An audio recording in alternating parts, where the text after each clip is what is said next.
in you. Love You're and a kindness. liar. Love and kindness. The devil Where's is the your- love and kindness God for Kyrie is Irving? exalted. Where's And the love Jesus and is kindness Lord. for Kyrie Irving? Huh? Are the Where the Jews black? Spirit is, Are there's the Jews black people? You're a Are liar. the Jews black? You're lying. Are the Jews You're black? hurting our people. Are the Jews black people? Preaching hate. Answer the question, nigga. Are the Jews black people? It's called nonsense. Are the Jews black? Yes or no? Yeah, you kissing the stinkest part of the white man. Stop. Drive him away, sis. Save him. Save him. He don't want to be saved. He don't want to be saved. But save him. Because you're a hoe for the white man.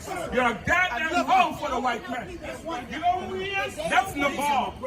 That's Nabal. Nabal was a fool in the Bible. And Nabal came up against God's man. And his wife knew better. And she was pulling him away and telling him, don't be so stupid. And now he rejects his wife. And God killed Nabal in the Bible because he was a dummy. Nabal is an idiot. And you a goddamn idiot. Yeah, the man is the head of the woman. And you should take a hat off if you're going to talk God's words. That's what the Bible says. My wife followed me. Good. And who do you follow? I follow Jesus You Christ. follow the white man. That's who you White follow. man. Is the Jews black What or not? white man? Are the Jews black? What Are the man are Jews you black? talking about? Yeah, I know this white man. You talking about the Edomites? I'm talking about this devil here. What you I'm talking talking about? about this devil right here. Hey, Negro, That's who you please. follow. You That's slow. why you wear the You cross right. on your neck. Why you wear the cross on your neck and talking about you the Lion of Judah? When the cross is what killed our King Jesus Christ. If your family member Is he died dead? by something, Is he would you dead? honor it? Would you honor it on you? Is But you Christians are he stinking disgusting, dead? man. You a He's stinking hoe. You a not stinking hoe. dead. You a stinking He's hoe. alive. You're a prostitute from the white man. You're a prostitute for the white man. You're a prostitute for the white man. Give me just sleeping hurt. dogs. You a Give me hurt sleeping Negro. dogs. You a hurt Don't nigga. bark. You've been traumatized, Please nigga. read. You a hurt. You a hurt Negro. You What you are. I am hurt. I'm If you hurt only speak the for the truth. daughters of my people. Right. I'm hurt for what this white devil has done to black people. I'm hurt for what this devil has done to Hispanic and Native Indian people. I'm hurt for what they do to us daily. I'm hurt for the mass incarceration. I'm hurt for the slavery. I'm hurt for the rape. I'm hurt for the abortion. It's all right. It's all right. It's all right. Pastor Pork Chop ain't about to do nothing. Pork Chop, He what? gonna scream and yell You a just like a liar. little hoe. He gonna scream and You yell a just like a liar. little hoe. The Spirit of God. Let's cue up the music for You're Pastor a Prostitute. liar. Let's cue up the You're music hurting our for people. Pastor Prostitute. We Turn. hate. You a hater. And the Holy Ghost said, "Ha." Huh? You a And the hater. Holy Ghost said, "Ha." I'm a You a dog. hoe of a nigga. You're a Judah. thorough hoe. You're a thorough I'm hoe. Judah. You're a hoe for the white man. I And you're am off your Judah. meds. You're off your meds. You coming You're about it the wrong schizophrenic. way. Go ahead. If you was listening, Well, how should I come up about Let it? him How hear. should I come up about it? By kissing the white man's ass like you? By kissing the white man's ass like you? white man, what did Read he do to you? it. Did he hurt you? Hold on. Say it again. What did the white man do to you? What did he not Yeah, do tell to me me? what the white man did. What did he not do Tell to me. me? What did he not do to me? He's done everything he could and still meditating today to even do more. But you don't care about that because you're a hoe. Listen, go flip and slide down the pole for the white man. By yourself. Go flip and slide down the pole. I hear you.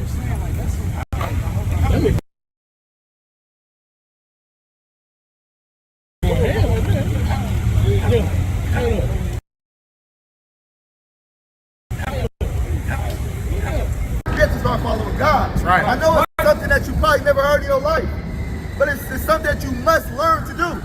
You have to follow God, man. And Christ came to teach you in the flesh how to follow God. Right. That was what Christ's whole life was. He went from city to city, just like we do, teaching how to follow God in the right way, because there was people back then that taught lies too. Right. There was people back then that taught false doctrines as well. That's right. It takes a man and a woman to make a child. So if a man is having sex with a man, guess what's not happening? You're not procreating.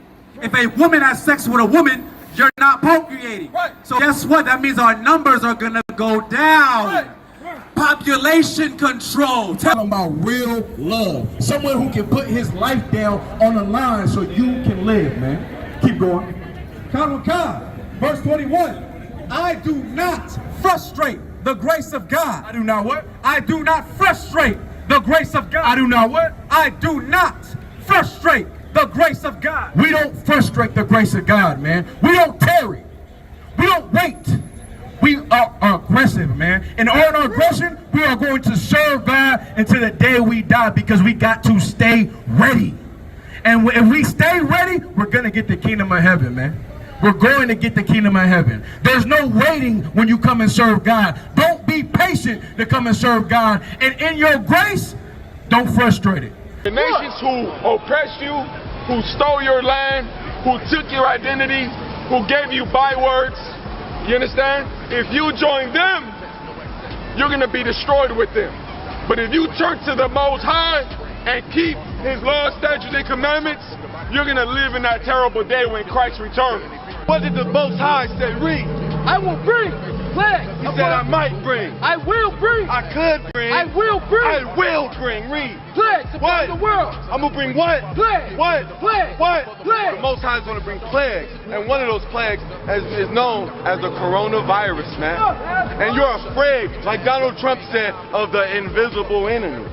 Listen, there's going to be more plagues. The coronavirus ain't nothing compared to what the Most High got in store for the unfaithful and the wicked and the evil of this earth, man. That's right. 12. Woe to him that buildeth a town with blood. Woe to him, which means destruction to him who built a town on blood. How in the hell you think you can build something on blood and everything is going to be all right?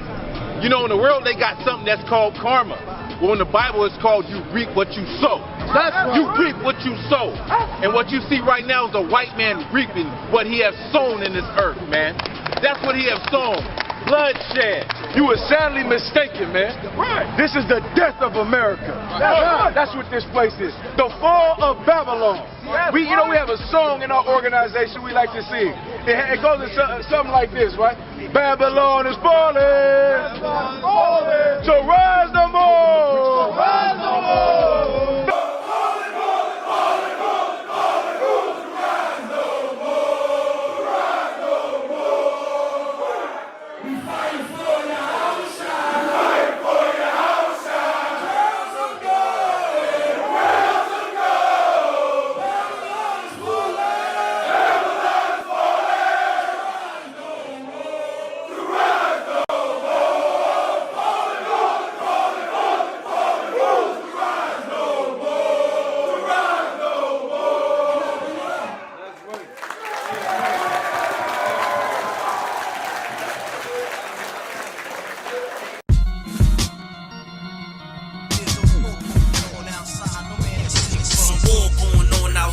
You in the crib, but the boy outside. I get it on outside. From the dusk to the dawn outside. So in the morning outside, I'm catching wreck when they drawing outside. Cause it's a war outside. My sword drawn outside. This Excalibur, your bladder be all outside. Cause it's a war outside. I get it on outside. You in the crib, but the boy outside. I get it on outside. And that's a definite. Cannonball wrecking shit. Excellent. Rhyme Barack and bombing like the president. I remain strong. King Kong with the prevalence. I show you exactly what we do, that's how I represent. Hardcore, heaven sent, chain on, hella bent. Throwing all black when they spot me like the leopard print. Oh, I got the braids in, shades on, made men. Cause we put in work to stop the earth until it caved in. Walk strong, talk heavy, hold my own. You rock solid when we bout to leave the sword and the stone. Nigga, we warriors, hardcore, tracking the pride. To let the Hebrew speak, nigga, general eyes. And we talking super heavy, nigga, that's the surprise. With all scripture, street talk, word to Captain the Kai. Nigga, we blazing,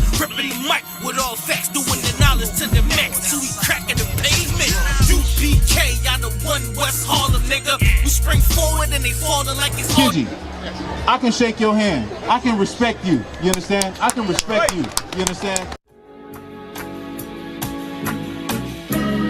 They killed, give me Isaiah 14 and 21. They did the same thing to my people. So that you said that they put millions of my houses. Yes, you said, sir.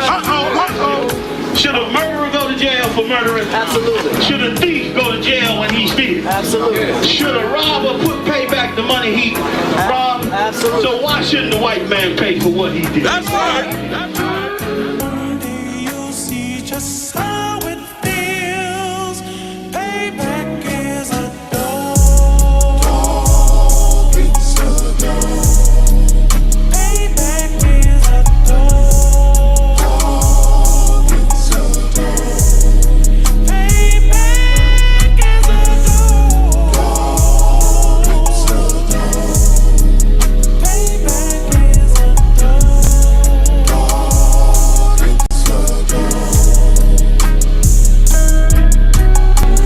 I'm in a hell of a hole, was never expected to grow. Just obstacle set in the road, that a result of me selling my soul. The story I'm telling is cold, but yet it's what everyone knows. The white man's the devil is known. America was never a home, only a place of captivity, safe facility, hating disfigure me. They claim that I'm lazy, be killing me. Maybe the slavery draining my energy. 400 years and counting, the trail of my tears is countless. Main fact that I'm here is astounding, but I can't wait till this shit is surrounded. Ready to tangle my king and the angel, be ready to rap. Crack in the sky, nuclear missiles will make it official. I'm capturing every cracker surviving. Put them all in chains where they need to be, slavery for me. And let the whole world see that with them in the cage is safer in the streets. Put the dog on a leash, get resolved for the beast. 144, get the ruler show, we could all be at peace. As soon as the trumpets are sound, your kingdom we busting it down. The only way justice is found, the time for your judgment is now. You'll see just how it feels. Payback is a dog. It's a dog. Payback is a dog. It's a dog. Payback is a dog. It's a dog. Payback is a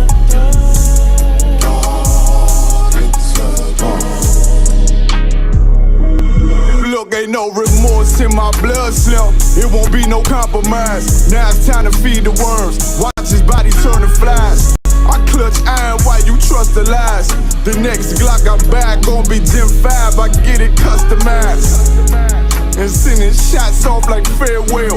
Praying payback come back around like a carousel. Still remember Yahanna's words ringing in my head like bells. Said you in his body, you fit a Lord, fuck the cartel. Triangle choke, apply pressure to the game like I did Vondale. Payback's a bitch in a dress, she a bombshell. Revenge is dish served cold, I just hope they making oxtail.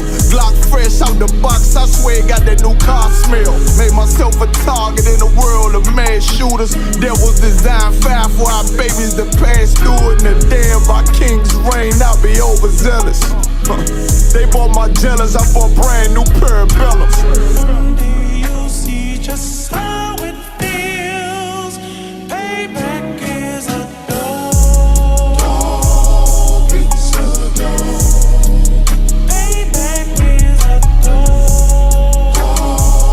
It's a dog. Payback is a dog. It's a dog. Payback is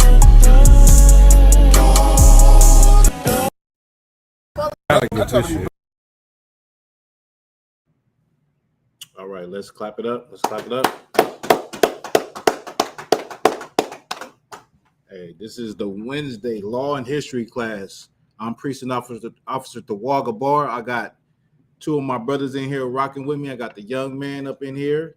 I got Officer Malakma up in here, and we're gonna get it in. We got some things to cover. I'm gonna bring out the history. I'm gonna play a video. This is the history class. I'm gonna play a video with Commander Gen.Yahanna because a couple of weeks ago we had a troll in here asking us about the history of the school for whatever reason, but just for the edification of brothers and sisters that, you know, maybe you've been in the truth, you haven't been in the truth that long, or whatever the case may be. I'm gonna play the video with Commander Gen.Yahanna telling you how the school started and giving you some insight into the foundations of the Isupk.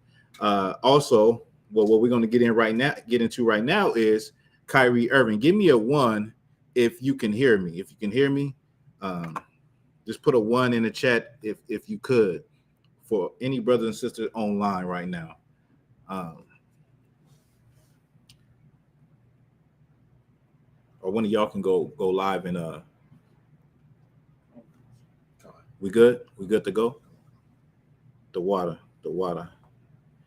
Hey, the water for that. So yeah, so Kyrie Irving, I mean, it's been the biggest thing, I mean, since Kanye West, right? It's been the, you know, and the water for that.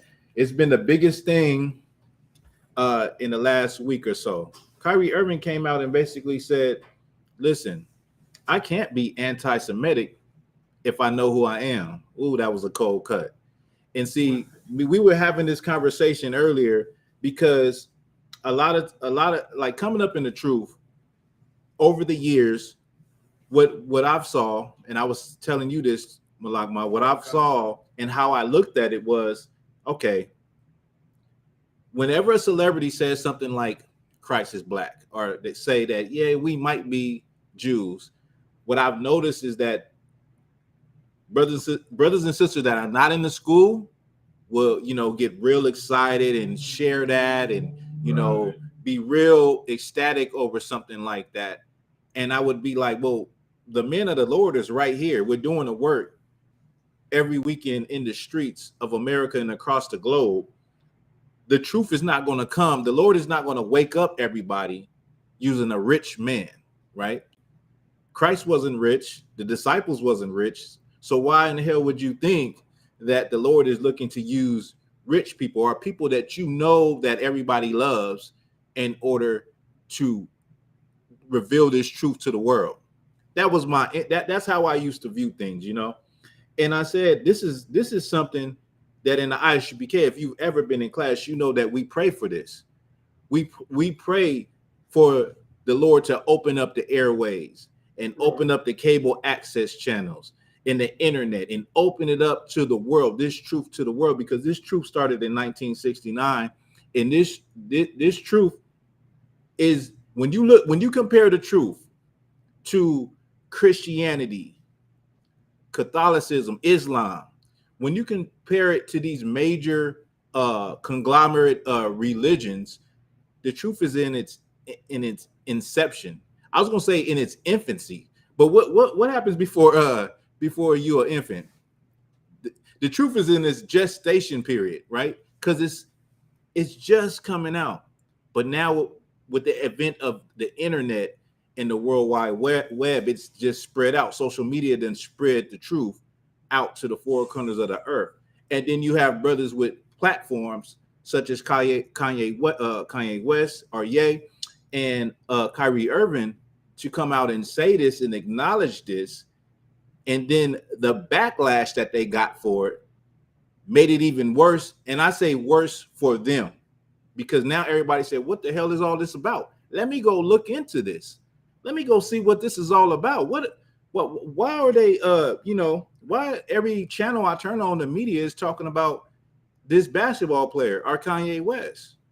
And so this is something that we need to capitalize on as Blacks, Hispanics, and Native Indians, as brothers in this truth, as priests and prophet of the Lord. We need to capitalize on the fact that the eyes are open. People's eyes are turning. People are awakening to this truth because of the platform. So this is something that we have prayed for, and this is the answer to a lot of brothers' prayers, that we just get the exposure, right? Because we've been on the internet for a long time, right? And listen, videos get shut down, pages get deleted. I done put up videos that were private, and they done deleted the video, and I said, what the hell? I didn't even make it public yet. How are you flagging my video, right? So we've been in a long battle and a long fight for exposure. And unfortunately, this is the medium. Social media is the medium in which everybody is trying to communicate on.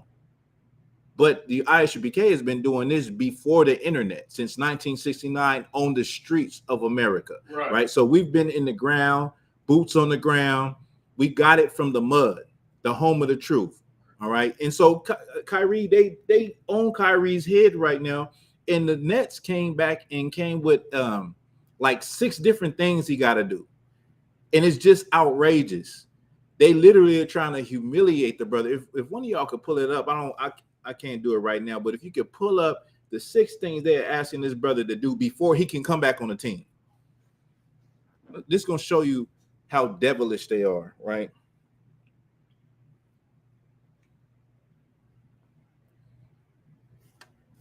Yeah, we're going to get into it. It's going to show you. And listen, we're going to get into the definition of anti-Semitic, anti-Semite.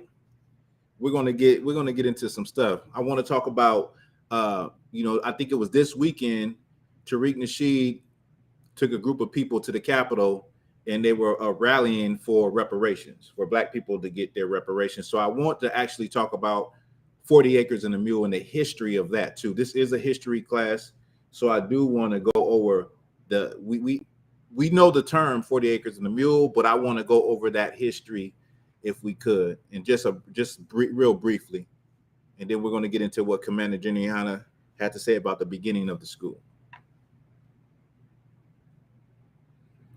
It should be like on one of the, so you got it. If you could, I need one of y'all to read loud. I just want to make, when these brothers start, one of these brothers read, I want you guys to give me a 1 and let me know if you can hear them clear. So just go ahead and read. Go ahead and read. Conditions needed for Kyrie Irving's reinstatement. Public statement recognizing the film is anti-Semitic. Apology for supporting. Wait. There's one that I read where he said he had to admit it and he has to condemn the film.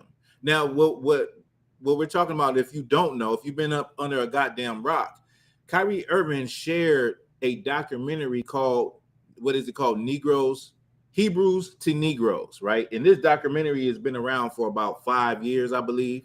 I seen a post with some sister talking about they donated to this brother and they always wondered what happened to their money, right? She started, I guess I don't know why she made the post, but anyway, the brother made the documentary. From my understanding, right, brothers in the school that have seen it said it's not worth seeing it. I mean, we're in the home of the truth, right? Right. But people who have seen it have expressed that it doesn't say anything anti-Semitic. It doesn't have any racial Jewish tropes. I'm using that word. I wanted to exercise my vocabulary. Right. That word is so there's no racial Jewish stereotypes in the film, no anti-Semitism whatsoever in the film, but they want him to say that the film is anti-Semitic. And on one that I read earlier today, it said they want him to condemn the film. Right? Go ahead. I got it, sir. You got it. So these are the 6 things. Hit the water, brothers and sisters, for that one in the chat. Go ahead. Kyrie Irving has to do. Number 1, issue an apology for posting a link to the movie on October 27th. We live in a world where Black and brown men has to give a goddamn apology for sharing a link. People share things every goddamn day, right? And that just shows you that our oppressor is the devil that the Bible speaks of, because he doesn't do this to anyone else. He wants to humiliate this brother. So he's saying, you got to apologize for sharing a link. Go ahead. So, I just wanted to add to, feedback after saying, this is why they're the devil the Bible speaks of, because they got an issue with tropes being spread about them. Meanwhile, they don't have no issue having Black and brown rappers rap about, quote unquote tropes about their people. Right. I mean, pushing out stereotypes about Black they don't people. Exactly. The brother brought out a heavy point. They don't have any problem with you pushing out racial tropes and stereotypes about your people. They don't have any problem about you talking about guns and killing and you twerking and being half naked on every social media platform. They don't have no issue with that. But if you just say that you are God's chosen people, that's anti-Semitic. All of a sudden, that's, they didn't say anything about the platform that it's on. They didn't get at Amazon Prime, right. Probably because they're in works that have a $1 billion deal with the NBA to stream 1 or 2 live games a week. They didn't get at Jeff Bezos, or does he still own Amazon? They didn't get at Jeff Bezos for it being on the actual platform where millions of people can see it. Kyrie Irving, I'm sure he got millions of followers, but how many people are on Amazon Prime watching videos and scrolling? Probably, maybe in the billions. Right. We don't know, but the point is that they want him to condemn the film, say outright, in order, because see, this is the thing. They know that your sports players, your athletes, and your entertainers, they know that you at the bottom, you follow them. Right. You follow them. You follow their styles. You try to get get your hair like theirs. You try to wear the clothes that celebrities wear. You try to drive the cars that celebrities wear. You even try to vote the same way that the celebrities would vote. They know that black people at the lowest level look up to these celebrities on television. So if he's condemning it, all black people are going to say, man, the hell with that damn film. We ain't no damn Hebrews. Right. You know what I'm saying? I think that's what they thinking in their mind by having him condemn it. Go ahead. Come. Condemn the harmful and false content and make clear that he does not have anti-Jewish beliefs. Whoa. See, now what they're getting into, because if you believe that you're God's chosen people, they're almost infringing on this brother's religious rights. They will go against their own constitution in America to oppress you as a black and Hispanic man. Right? Go ahead, keep reading. Number 2, complete the anti-hate causes that Irving, the Nets, and the Anti-Defamation League agreed upon in their joint release on November 2nd, including I didn't put how much, but a donation. The donation is they want him to donate $500,000 to a anti-hate cause. Am I correct? Yeah, it's $500,000 they want this brother to donate. So they want to humiliate this brother and rape his pockets, all because he shared something that's actually true. Right. Right? Go ahead. Number 3, complete sensitivity training created by the Nets. Good night. Number 4, complete anti-Semitic / anti-hate training designed by the Nets. Good night. Go ahead. Number 5, meet with representatives from the Anti-Defamation League, as well as Jewish community leaders in Brooklyn. Good night. So they want him to meet with Jewish leaders. This is the playbook that they always come with. This is what happened to Nick Cannon. Nick Cannon got shut down for saying that the original Semitic people were black people. And what did they do? They took him off. They took him off air for a minute. Right. Then they brought a Jewish rabbi onto his other show and had him talk to the Jewish rabbi and you know, be humble and sit at the table and listen to what the Jewish rabbi had to say and look like he was sorry for saying what he said when what he said was true. The original Shemitic people were dark-skinned people, right? Anything else on that? Number 6, after completing 1 to 5, meet with owner Joe Tsai. Right. And this owner, he's Moab, correct? He's Moab. This owner, he's an Asian. Go ahead. And lead franchise officials and demonstrate the lessons learned and that the gravity of the harm caused in the situation is understood. What in the hell? What harm did he cause by sharing that documentary? Right. Did he cause more harm than producing artists that talk about killing other black men? Did he? Right. Was it more harm? Was it more harm than that? Right. We all seen the Breakfast Club interview with Leon Cohen, where Charlemagne asked him, "What about all the the music promotes the getting high, the lean, and all of the violence? What do you say to that when people call you a culture vulture?" Right. He said, "Well, I got people to feed." Right? He said he got people. The Jewish man said he got people to feed. Right? Hey, shalom, Jaime. The Jewish man said, I got people to feed. This is a Jewish executive that, he's in control of a lot of artists' career. And think about this. I want you to really think about this. Now, they're saying all of that about hate. This is supposed to be a righteous people. This is supposed to be God's chosen people, right? A righteous people. But you produce and you push the type of music in the black community. Then you turn around and go celebrate Passover. You go instead. General Muhammad brought this out. He said, you go before your Jewish rabbi, and the rabbi doesn't charge you for the money that you get from black people in the music business. They get raped in that industry, right?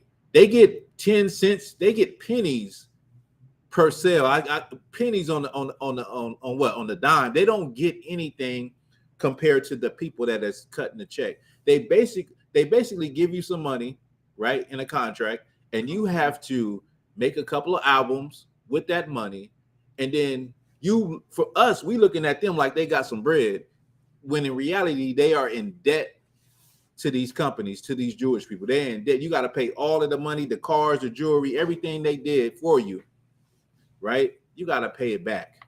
You understand? So is this really a righteous people that would set up shop and eat off of another people, steal from another people, right? And be looked at as God's chosen people and get upset anytime somebody says something that's truthful. Kanye West said that the Jews own Hollywood. Right. And they said that was anti-Semitic. Give me the definition of anti-Semitic. Go ahead. I just wanted to say, I don't know if you remember that situation that happened in New York with the Jewish lawyer that was, being racist towards the Raza that was working in the restaurant. I don't know about that. So, I probably seen the video, but refresh my mind. He's a man by the name of Michael Schlossberg, and he was, going off. The video's on YouTube, but he's going off on the restaurant and getting mad at the workers because they were speaking Spanish. Good night. But my thing is, like, when was he required to go apologize to leaders of the so-called Hispanic community? When did he donate money to causes, Right, and take sensitivity classes, right? Like, lawyer. And he's a lawyer. He should know how to talk to people as a lawyer, right? And we're just showing you, if you could, somebody give me Deuteronomy 32 and 21. We're just showing you the double standard when it comes to us and it comes to them, and just anybody, because what you just said is something that happens right here in Southern California, where you had incidents where white people would get mad at Mexican people for speaking Spanish. Right. Why don't you learn English? Right. This is not something that's isolated to the so-called Jewish man. We know that he is just I believe Amalek was a grandson or cousin to Esau, right? If I'm correct, we can pull it. He's definitely in the family tree. Just put it that way, right? You got that? Definition. Yeah, give me the definition of what is that? What I want? Anti-Semite or anti-Semitism. Give me that. The Merriam-Webster definition of anti-Semitism: hostility toward or discrimination against Jews as a religious, ethnic, or racial group. So did Kyrie show any hostility towards the Jewish people by sharing a link? Right? Did Kanye West show any hostility by saying the Jews run Hollywood? When it's the truth, you can't even say, according to the way they do it, is like you can't even say something good about them. Right. Like, okay, you run Hollywood. That's good. Right. That's a good thing. Right. I'm just saying you run it. Right. It's almost like a black person or a Hispanic person saying, white supremacy or white people are in all positions of power in America. Right. Most positions of power are.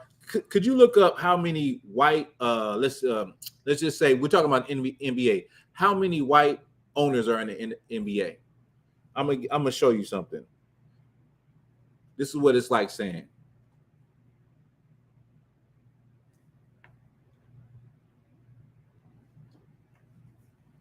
How many white owners are in the NBA?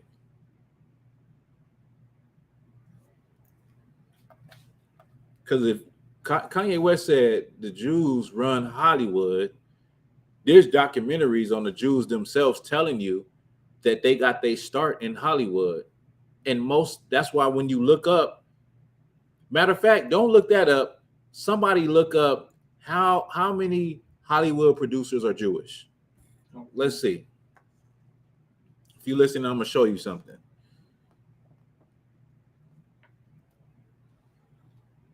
Kanye West said that the Jews run Hollywood, meaning they are in all the positions of power in Hollywood.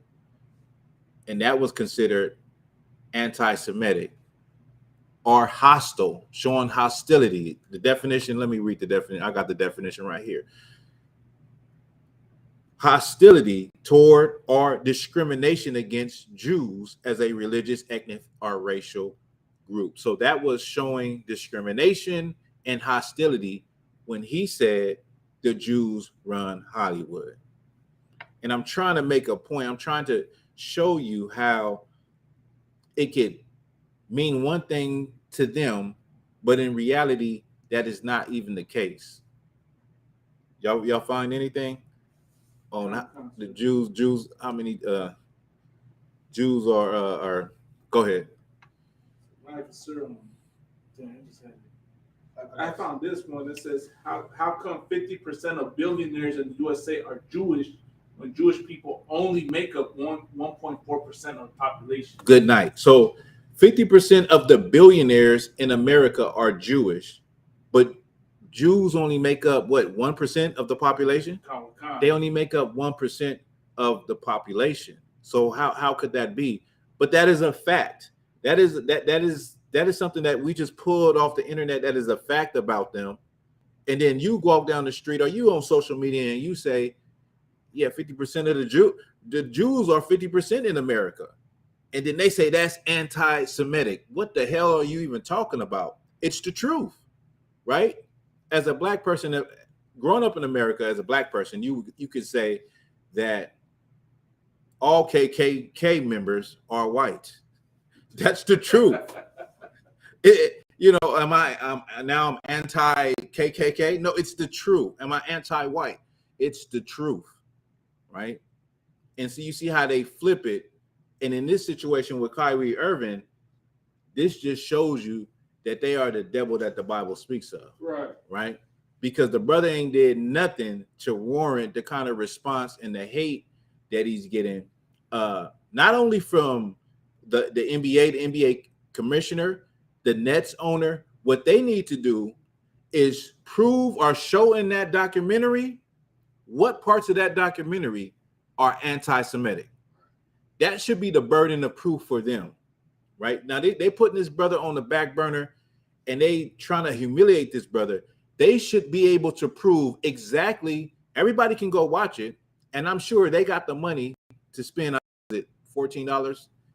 I don't know how much it is anymore, but they have the funds to watch it and pinpoint exactly in the documentary where is the anti-Semitism, where is the Jewish hate in that particular documentary. Because I've heard plenty of people, I myself, I haven't seen it, but I heard plenty of people say it's anything close to that in that documentary, right?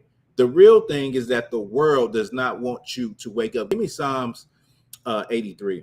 The real issue here with anybody saying anything about black people being the real Jews is that they do not want you to wake up and come in your full power as God's chosen people, right? Because when we come in our full power, it's game time. It's over. Right. It's over. You know, all of the BS is over. Right. This world is done, right? That's all Christ is waiting on, is for his people to stand up, for these dry bones to live. Who got that? Well, give me what you got first.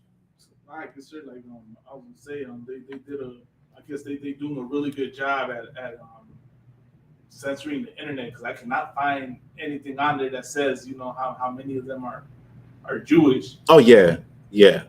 Definitely they can censor the internet.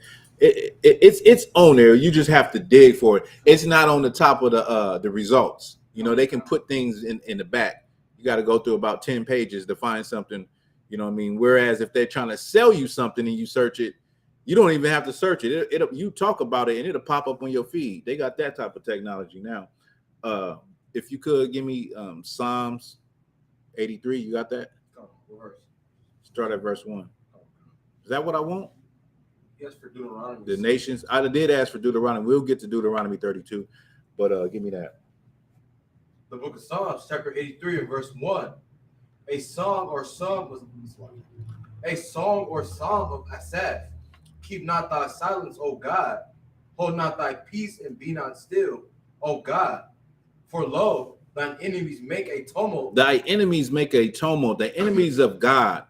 The enemies of God are the people are your enemies as Blacks, Hispanics, and Indians. The enemies of God are the people that want you to be humiliated and donate $500,000 for sharing a goddamn link. The enemies of God will say that you are anti-Semitic for telling the truth.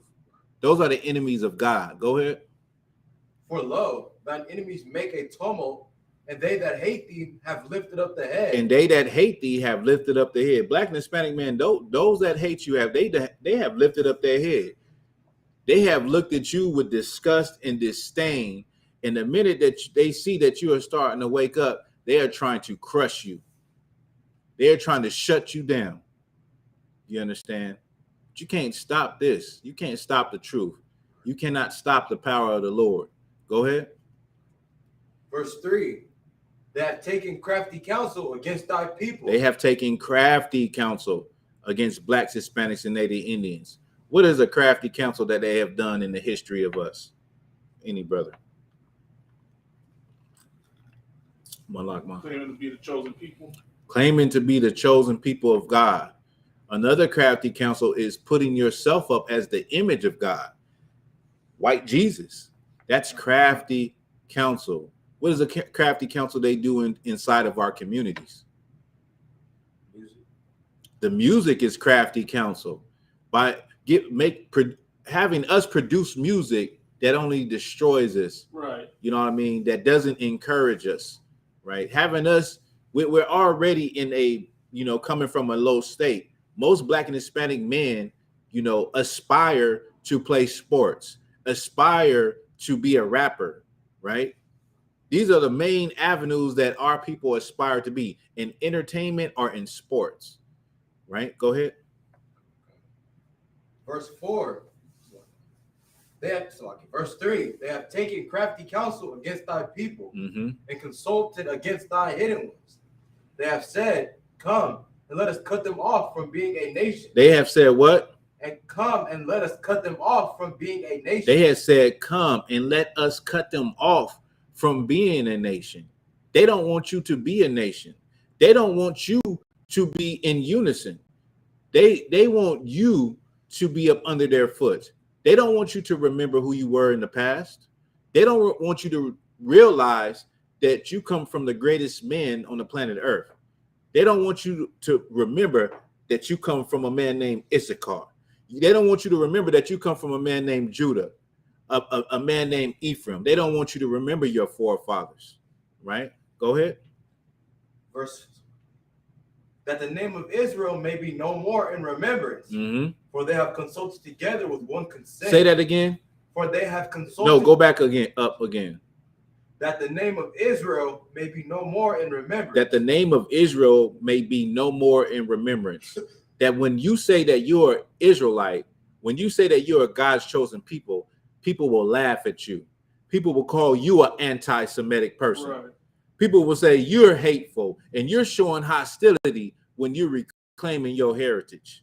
Because the name of Israel is in no more in remembrance. They call themselves Israelis, right? And Jewish, which is something we were not Jewish, right? We were not Israelis. Right. We were the nation of Israel, Hebrew Israelites. Go ahead. So like y'all gonna say they call us today Black Hebrew Israelites. They call you Black Hebrew Israelite as though you converted to trying to follow the so-called Jewish man. Although you're trying to hold on to a culture that is not yours. And they say, "Oh, you're African, right? Right. If it wasn't for us, you would be somewhere over there in mud huts, right? That's what they would like to believe. Right. That's what you believe, and that's why they have almost succeeded in the name of Israel not being in remembrance. But thanks to the Most High, Barakatah wa Yahweh Shai, that brothers, the Lord reserved righteous men. He reserved a remnant, right, to remember who they were, to remember in a strange land who they were, right? And that's how the Isupk came about, because the Lord never forgot his promise to Abraham. Go ahead. Verse 5, for they have consulted together with one consent. They are confederate against thee. They are confederate against blacks, Hispanics, and Native Indians, meaning they are together against us. Go ahead. Verse 6, the tabernacles of Edom and the Ishmaelites. The tabernacles of Edom. The tabernacles of Edom is who? The so-called white man. That's the Edomites today in the earth. Go ahead. The Ishmaelites. And the Ishmaelites of Moab and the Hagarenes. Those are the Ishmaelites are the Arabs, the Chinese, the Africans. Go ahead. Gabal and Ammon and Amalek. The Japanese and Amalek, who is the so-called Jewish man today. Go ahead. The Philistines with the inhabitants of Tyre. Go ahead. Assur also is joined with them. The Assyrians, the Africans. Go ahead. They have hope in the children of Lot. They have hope in the children of Lot. Who is? Go ahead. Do unto them as unto the Midianites, as to Sisera, as to Jabin, right, at the brook of Kasan. Keep going. Which perished at Endor. Right. They became as dung for the earth. They became as dung for the earth, fertilizer. That's what this is. That's what this psalm is about. Remembering our enemies and the people who are against us, and one day they will be fertilizer. Go ahead. Make their nobles like Oreb, and like Zeb. Yea, all their princes as Zabah, and as Zalmunna, who said, let us take to ourselves the houses of God in possession. They said, let us take to ourselves the houses of God in our possession. Black and Hispanic people, you probably think that it is very unknown, but it is well known who you are in this earth. They have done the research in the archaeology, and they have pulled out all of the records, and they know who you are, right? To the extent that they don't want you to wake up. They don't want you to ever call yourself a Jew. They don't want you to say that the Jews are black, Hispanics, and Native Indians, right? They have taken you in possession. They put you in chattel slavery. There is no event more horrific, more destructive, more traumatic than the transatlantic slave trade, but they'll have you believe that what happened in Nazi Germany was the worst thing that ever happened in history, when it was not. It's just historical fact that it was not. You understand? Go ahead. Verse 13. Oh my God, make them like a wheel, as the stubble before the wind, as the fire burneth a wood, as the flame setteth the mountains on fire. So persecute them with thy tempest, and make them afraid with thy storm. Fill their faces with shame, that they may seek thy name, O Lord. Let them be confounded and troubled forever. Yea, let them be put to shame and perish, that men may know that thou, whose name alone is Yahweh, art the most high over all the earth. Is that it on it? That's it. And these are the Psalms of David. He said, make them like a wheel, like the stubble that the fire burneth. Put them to shame for their lies. Put them to shame for their hate. And in that day, they're going to understand who God really is. They're going to understand who Yahweh really is. They're going to understand our power. And the people that you look at as though, oh, they're anti-Semitic, you're going to find out they are the real Shemitic people. They are the most righteous Shemitic people that the Lord has ever created. You understand? Now, I wanted Deuteronomy, I think it was Deuteronomy 32 and 21. 32 and 21. I'm going to get this video real quick. Where we at? We're about 8 minutes. 8 o'clock. Let me get this video. Now, I seen this video with LeBron James. I don't know if I want to go to that right now. Maybe I'll wait. Get that. Yeah. You got it? Okay, go ahead. The book of Deuteronomy, chapter 32, verse 21.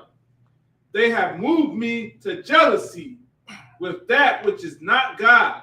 Right. So as when we were in our, not, this is Deuteronomy, so this is a prophecy. But the Lord is saying, even out of the wilderness, we were trying to serve other gods. Remember when Moses went up to get the commandments? He went up. We made a golden calf. We were trying to go back to Egypt right after the Lord had pulled us up out of Egypt. And so we moved the Most High to jealousy, right? With things that are not even God, with idols made out of wood and stone. Go ahead. Come. They have provoked me to anger with their vanities, and I will move them to jealousy with those which are not a people. What? Those which are not a people. And now look at where you at right now. You sitting looking at a people that are not God's chosen people, that are calling you an anti-Semite for tweeting a link. Right. He said he will move you to jealousy with a people that are not a people that have taken your lineage, right, your heritage, your inheritance from the Most High, right? He said he'll move you to jealousy, and you'll sit there and you're angry looking at a people and you're powerless to do anything, right? But you're not powerless to the point where you can't get the Lord on your side. And how we get the Lord on our side? In order for the Lord to be with us, we have to keep the commandments. We have to say, I'm not going to smoke weed no more. We have to say, I'm not going to, want to try to sleep with every woman anymore. I'm not going to be a hater of my brother without a cause anymore. I'm not going to live that same lifestyle I used to live where I was running in houses and trying to hit licks anymore. I want to be a righteous person. I want to be a person with morals. I want to be a person with integrity. And I want to show the Lord that I repented from them things, and I want to serve him. And if we do that as a people, we won't have to be a people filled with jealousy, looking at another people, claiming to be us, that is not a people. You understand? If you could, so I want to talk about, I don't want to miss this. This past weekend, Tariq Nasheed and them, they went to the Capitol to rally for reparations. And I just want to go through a brief history of what reparations is. So if you could start and read with that link that I sent you. I want to go, not reparations, but 40 acres and a mule, which would have been the first form of reparations.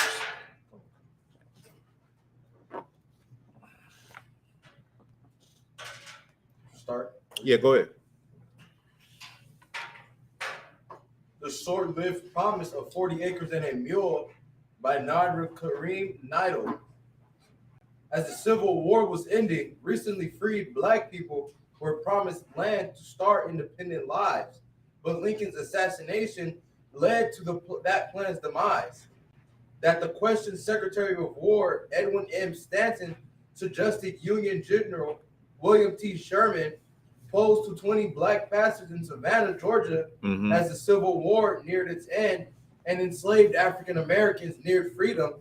The Black leaders gathered for the January 12, 1865 meeting with the military officials in a mansion called the Green Meldrum House. So these Black leaders, it was like 20 Black leaders, and most of them were pastors. They were led by a pastor, and they gathered to meet with United States military generals to see what they were going to do, once Black people were free, what they wanted to do, right? Go ahead.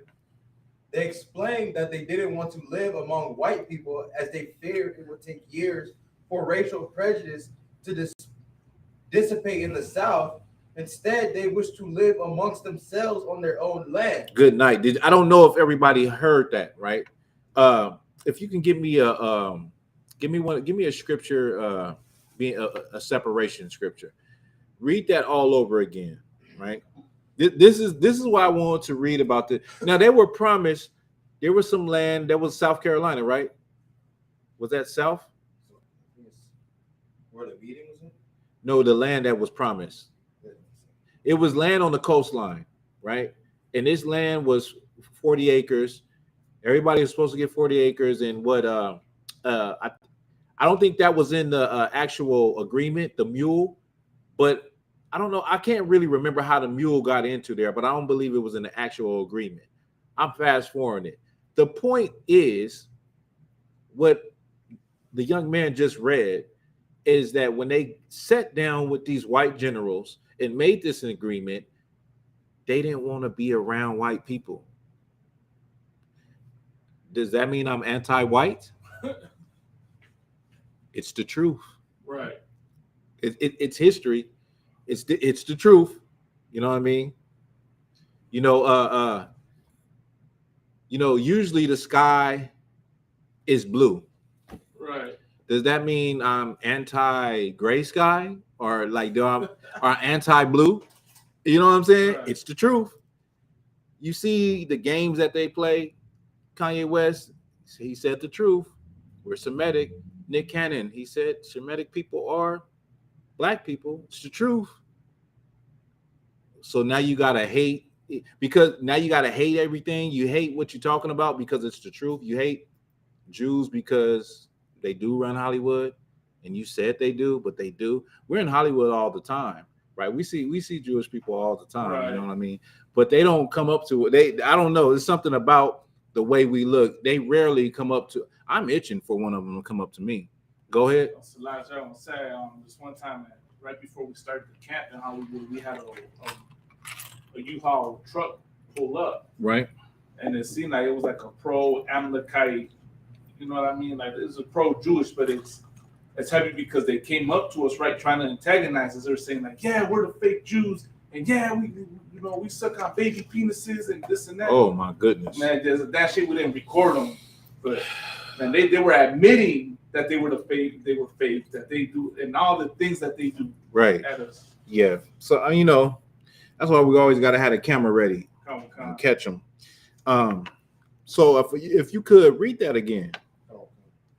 They explained that they didn't want to live among white people. They explained what? That they didn't want to live among white people. This is why I always say that our people back then were better than our people now after integration. They knew what time it was. They knew who their enemy was. Today, we don't even know who our enemy is. But they said they did not want to live around white people.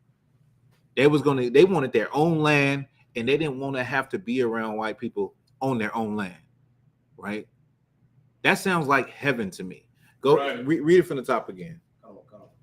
They explained that they didn't want to live among white people as they feared it would take years for racial prejudice to dissipate in the South. So they said they didn't want to live around white people because they knew that white people hated them, and they said it would take years for that hate to disappear.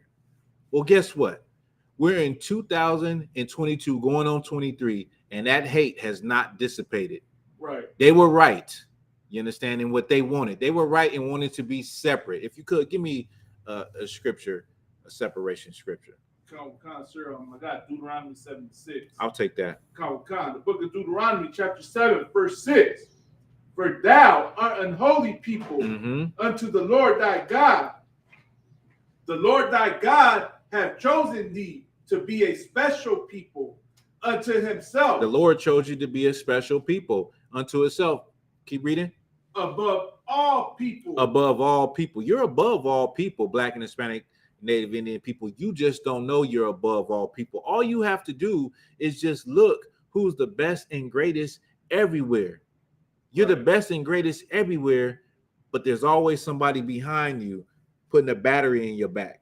There's always somebody behind you holding a string like a puppet master. And you have to see and realize that. But the Lord created you to be a special people that he loved above all people. Go ahead. Okay. Above all people that are upon the face of the earth. Upon the face of the earth. Now you would say that's not fair. I thought, what about equity? What about being equal? What about all lives matter? What about we all come from Adam? But the Lord created a special people that he's the Lord. He has the right to create a special people. He has the right to have you have the right to have something that you love above everything. I always give this analogy. You have a special garment or outfit in your closet that is above all those other outfits that you got in your closet. Right. Special pair of shoes. Some of you, if you're fortunate enough, have a special car that you love more than your other cars. Right. You know what I mean? Keep reading. Verse 7. The Lord did not set his love upon you, nor choose you because you were more. So like it, I think I passed my point, but this was the Lord wanted us separate. The Lord wanted us to be separate from everybody else. Not saying you wouldn't have to live around everyone else, but mentally, spiritually separate. Physically, we were in a situation, even when we went into the promised land, that we still were going to be around other nations. The Lord knew that. And just like when you're here in America, you're still around everybody else, but you still can be separate. You still can be culturally separate and spiritually separate from America. What is an example of being culturally separate? We celebrate the Passover. Right. That's not the culture of America. That's not the culture of a regular black person. Right. We don't eat pork. That's not the culture of regular black and Hispanic people. We love ham. We love bacon, carnitas. We love everything with pork in it. That's not our culture is to eat unlawful foods. What is spiritually? Spiritually is to take your spirit out of America. White Jesus, Christmas, right? I was just talking to a sister, and she was talking about how, for some reason, I'm trying to think, who was I talking to? Salaki, was it the sister at work? I can't pinpoint it, but they was in the spirit of, the Christmas season, and the song was in their head, and I said we done grew up in this place listening to these, all these Christmas songs, all of this thing in America. What is it? What are some other songs besides Christmas? Really, it's Christmas. That's the most powerful time of the year where, go ahead. We just had Halloween. We just had Halloween. That's in your spirit too, to trick or treat and put on a costume. But when it comes to the music, it's that time of the year. Right. And that spirit is in the air, and you got to fight that spirit. Right. But we spiritually separate from what's going on around us. And it's everywhere. You walk in the store, they change the whole aisle. You know what I mean? They playing the music in the store. They playing the music at your job. They decorate your job. You can't get away from it, but you have to spiritually separate from it. Right. Where we at? We read the separation. Are you still got anything else on the 40 acres and a mule? All right, go ahead. Instead, they wish to live amongst themselves on their own land. They wish to live amongst themselves on their own land. Go ahead. That would entail redistributing the land of southern plantation owners. The way we can best take care of ourselves is to have land and turn it into by our own labor. Good night. I'm gonna need you to read that part again. The way we can best take care of ourselves is to have land and turn it and till it by our own labor, said Reverend Garrison Frazier, a 67-year-old Baptist minister and spokesman for the group. He was a spokesman. Go ahead. Which included individuals who had been enslaved and lived as free men alike. Okay, you can stop that. But they said we would want to be separate, and we can survive on our own if we till the land, work the land, right? Agriculture. That's what the whole world is going to go back to when Jesus Christ returns. That will be our lifestyle. Our lifestyle will be agriculture. You understand? But the point is that you have brothers, and over the years we've always asked for reparations. But in 400 years, your oppressor has never given you reparations, let alone a damn apology for slavery. So why in the hell in 2022 you think he's going to give you reparations? You understand? Why would he do that? He's not going to do that. He's not. That's wishful thinking to think that you could get this man, and that would be it sounds like something good, like it would be a benefit, but will it really benefit Black and Hispanic people? Would it really benefit Black people to get money? Because I feel like money is not our issue anymore. We're one of the top consuming nations. We're like, I think, number 11 or somewhere in the world in consuming things and buying things. So money is not our issue. Morals, law, statute, and commandments is our issue in our community. You give a nigga a check, 300,000, 200,000, he gonna be broke in 2 weeks. Right. The money is not our issue. How we treat one another is our issue. How we think is our issue in our community. At this point, the only thing that can turn us around is the law, statute, and commandments. There is not no sum of money. You can give us money, you can give us land, we will destroy ourselves. You understand? We need leadership, and that leadership can only come from the Israelite School of Universal Practical Knowledge. It can only come from the rules that the Lord set down 4,000 years ago, right? And we have not given that a chance. We have given everything else a chance. We have given, Catholicism, Christianity, Islam a chance, but we have not given the truth a chance. But don't sweat it, because the Lord is going to force you to get into the truth. You're going to see how much these people are devils, and you're going to get more examples of it. And there's going to be plagues and pestilences to where you're going to be forced to get into the truth, right? Because that's going to be the only avenue that you see that could save you, right? Now this is a book called Tell All the Children Our Story, right? Let me see if it focus.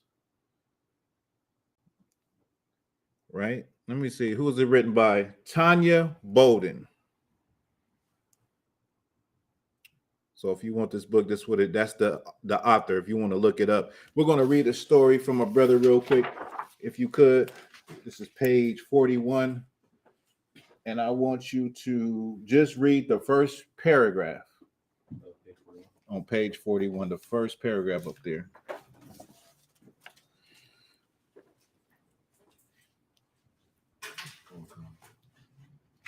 This is page 41 out of Tell the Children Our Story. Mm-hmm. Well, daughter, when I was mighty young, just about your age, I used to steal away under a big oak tree.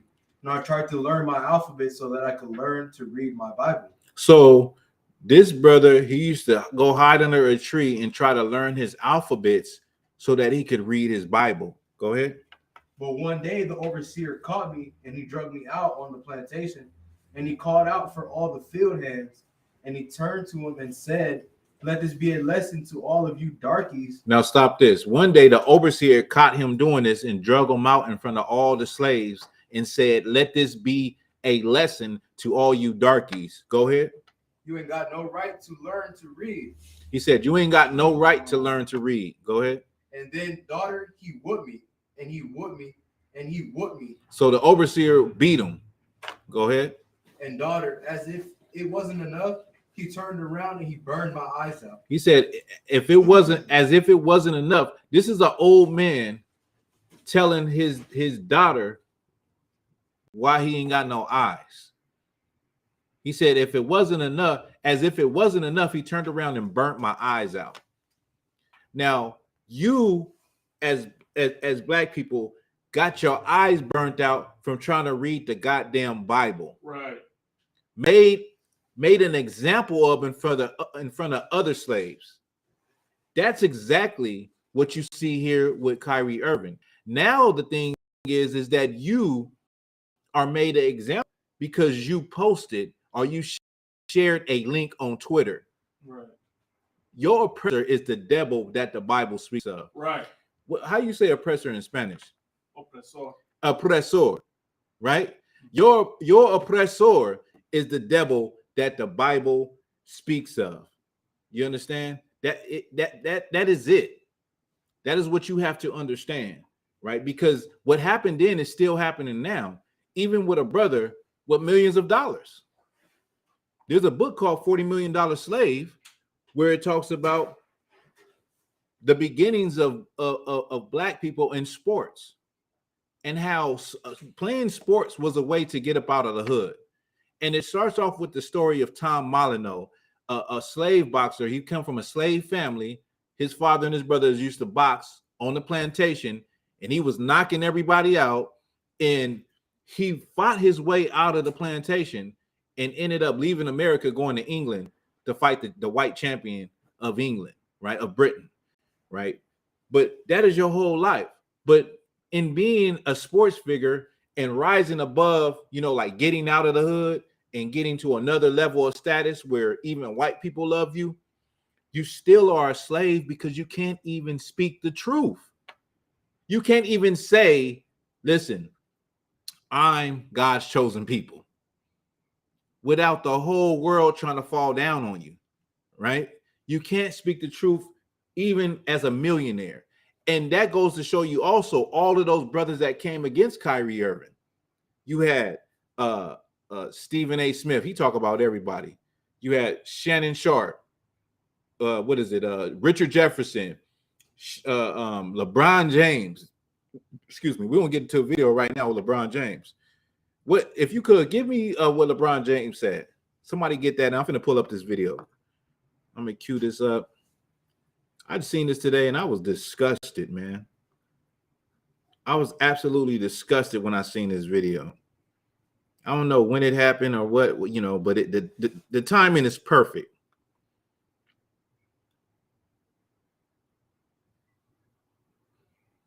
Timing is perfect. Let me see. Chrome.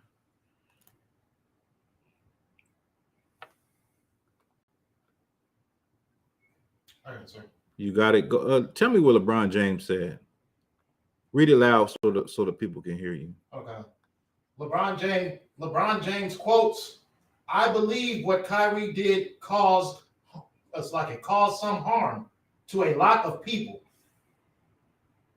He said, "I believe what Kyrie did caused a lot of harm to a lot of people. By sharing a link, caused a lot of harm." Is that it? I think it was. I think he said after that, It was. I think it was a little longer than that. It might have been. Go ahead. So like, sir, I would say they're good examples of what a snowflake is. You know what I mean? Like the oppressor, right? And pro-Trumpers would call anybody that would call them out and be, and accuse them of being racist. They would call them snowflakes and being sensitive. Well, that's exactly what they're demonstrating. They're being snowflakes and sensitive. And if you could, somebody give me First Maccabees 1:1. I want that gymnasium scripture. I got the rest too, sir. You got the rest? Go ahead and read that. Read that what LeBron James said. LeBron James quotes, "If you are promoting or soliciting or saying harmful things to any community that harm people, then I don't respect it. I don't condone it." Mm-hmm. See, that's the thing. Like $40 million slave. We are hoes for the white man. We become prostitutes because we're getting this money. And what did the scripture say? Oppression make a wise man mad, but a gift destroys the heart. That gift of that $1 million contract and them endorsements and them people that pay you destroy your heart for your people and for the truth, right? To the point where you're not willing even to stand with your brother on something that is actually truthful. Before you even hear it, you are against them because you're looking at like, I'm not trying to lose my goddamn endorsements. I'm not trying to lose my lavish lifestyle. Right. It goes back to the rich man with Christ when he said, "I've done all of these things. What else do I need to do?" He said, "Sell everything you have and give it to the poor." The rich man could not do it. He walked away sorrowful. He could not do it. And that's what you see with our people. Our people are not willing to give up everything in order for the greater good. They're not willing to stand by on the side of the Most High in righteousness because they are in love with their careers and their bags and, you know, getting the finer things in life. Let me play this real quick.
Go ahead. Sir, if I could, real quick, I just want to say that I noticed in the video, right? They're like whatever's with LeBron. They're acting like it's whatever, like it ain't no thing with LeBron James being. I don't know. Maybe I'm just tripping or something. But when I notice they act like, you know what I mean? Like they're whatever's about him being there. They care less whether he's there or not. Yeah. Now you see how that was LeBron James. What the brother was saying is like they look at it like it's whatever. Their demeanor look like LeBron James. Okay, he here, but he's just another celebrity. He's not nobody, right? Imagine LeBron James walking through Rucker Park with black people. But this is the thing, man. What LeBron James don't know is he was the only goddamn Jew in there. Right. He was the only Jew in there, right? And it kind of make me think when you think about what Kanye West was saying. Kanye West was saying, I'm jealous of the way that Jews stick together and they do business and all of these things they get from the law, right? Right. Even though they're not the actual people that the Lord gave the law to. And I'm speaking to that, what he said about how they move together and how they have solidarity and all of those things. Look, when it comes to what you just saw, that's the reason why we don't have solidarity in our community, because we give it to another people. Right. We trim our ways to seek love. Right. Right. We do what we have to do in order to keep what we got. I get what I got is mine and I want to keep it. So I don't want to do anything to where I lose it. And LeBron James showed so much great rep. He was showing so much. He was holding his hand. Right. The whole time. And I don't know who, listen, that Jewish rabbi, I don't know who he is. He's not a celebrity. He's not known. But LeBron James was holding his hand like he was his great grandfather. Right. You understand? And I just feel like LeBron James should be giving that love to Commanding General Yahanna. Right. He should be giving that love to an Israelite leader, the only Israelite leader in the whole planet Earth. Brothers that's been doing the work. You understand? But we choose to give our love to another people, and we wonder why we so destroyed.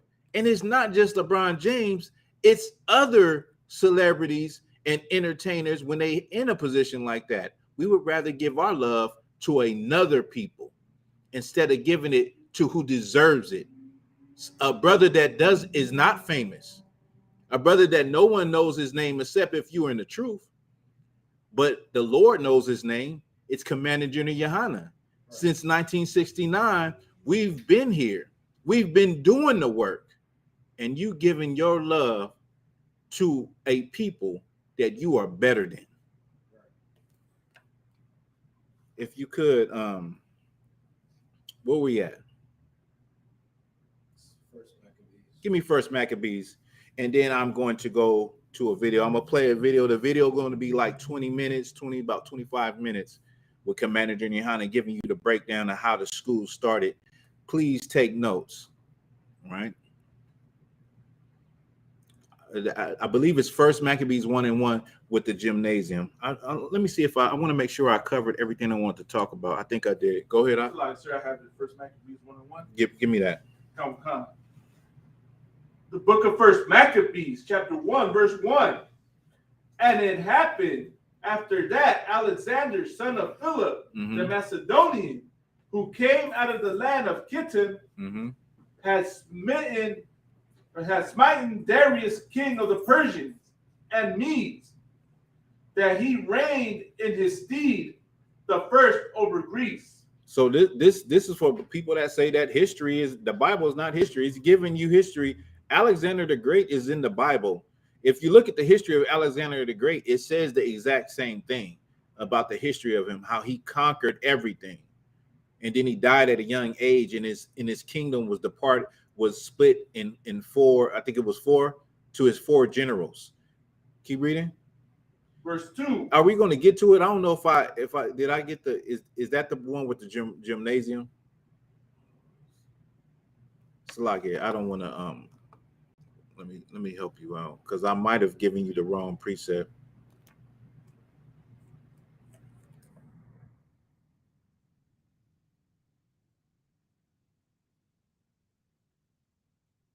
I'm giving you the wrong precept. Oh, Salakia, 14, verse 14.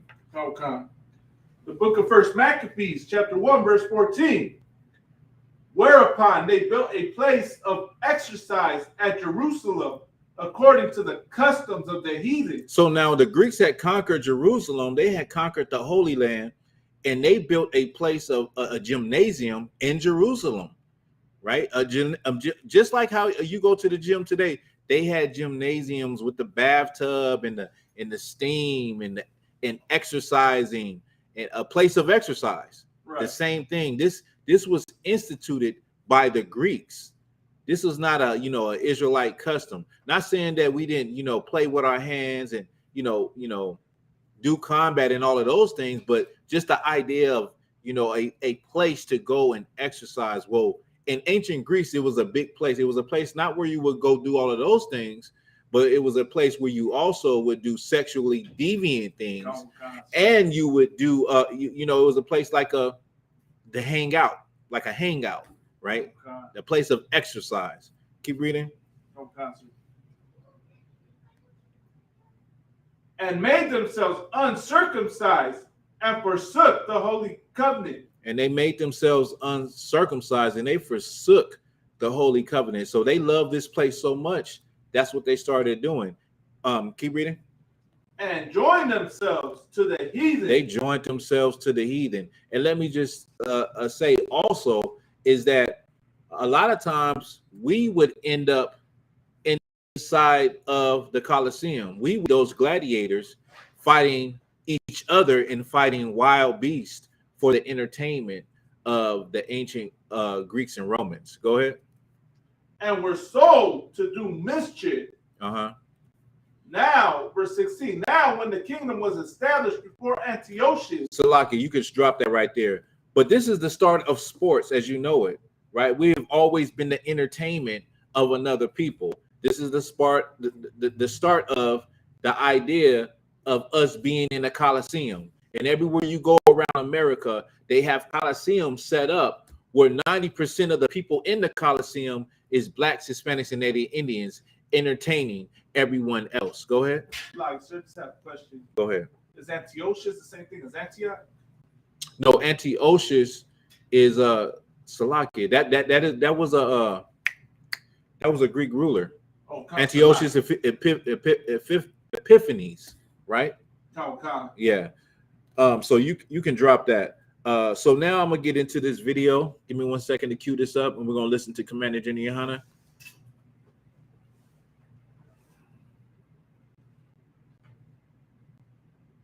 Let me see.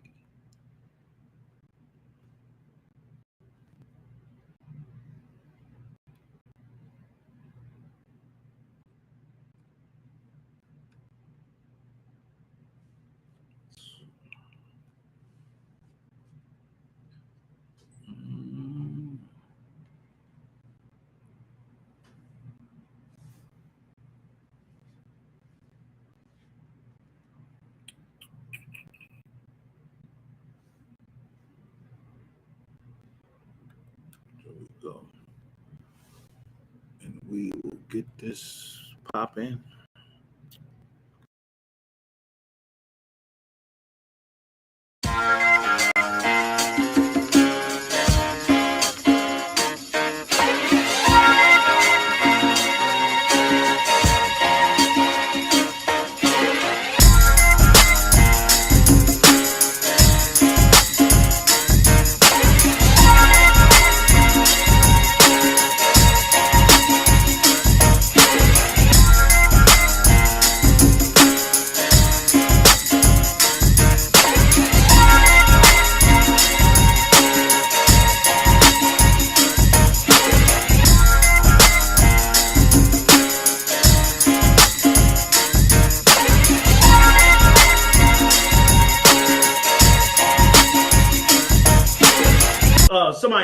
Wait, I want to bring up something that somebody brought up about the ISUBK.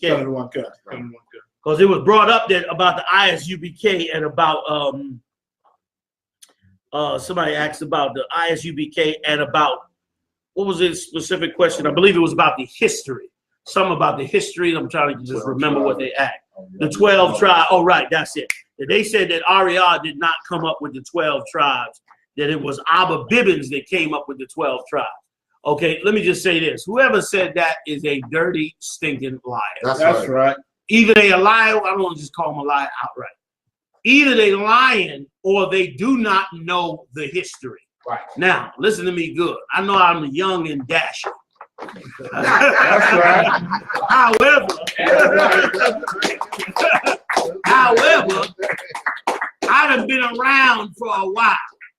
And I am in the ISUBK. That's right. So I know what went on in the ISUBK. Right. And I heard it from the horse's mouth. I ain't hearing this second part. I'm hearing this directly. And ask anybody. I was there back then with the heads and all that. And I sat down with them and asked them. We out like we always do, out getting stuff for the school. I'm out with Mo, Ariel. I think Lahab was there, a couple of others. And I asked Ariel about it. And I said, Ariel, how did the 12 tribes come about? And they proceeded to go into the story, okay, about Ariel. First of all, Ariel used to work construction as a young man. And like I brought out in that documentary the brothers was making, he fell down an elevator shaft, 3-story, broke both his legs, was in traction. Got in a wheelchair for 3 years. Ariel rode around. The doctor said he would never walk again. He rode around in a wheelchair for 3 years. And so naturally, he couldn't go to camp, couldn't do a ton of things. Couldn't even get up the stairs in the school. So he spent a ton of that time at home. And he started to study the records and the history. Right. And he did this for years. And then he had the vision. Now this, I'm getting this from Mo and Ariel out their own mouth. I ain't getting this second party. I ain't talking to somebody that talked to them. I ain't talking to somebody from some other group. I was standing there in front of them when they was laying it out. That's right. More than one was laying it out. And that's when Ariel had the vision. Now, Ariel, this happened, Ariel was a young man, 18, 19, you know, like young men do, work construction, do different jobs. Bibbins was over the school. Ariel was one of the ones coming up in the school. When he got the vision, of course, he brought it to Bibbins. Bibbins knew the vision was right. And of course, being the head of the school, Bibbins brought it out to everybody. Just like I'm the head of the school. Brothers bring me stuff all the time, and I bring it out. It don't mean I'm the one that created it, or I'm the one that came up with it. So Bibbins did not come up with it. Right. Ariel is the one through the vision of the Lord. Now listen, you can say what you want. Ariel got the vision. That's right. That's who the Lord decided to give it to. That's right. And he got it, and he passed it on. And I remember, let me tell you something else that was epic. Because this is what y'all don't know, that I know. When I was there and I'm talking to Ariel about it, Ariel said to me personally, he said, Yahanna, but you know what's the amazing part about it?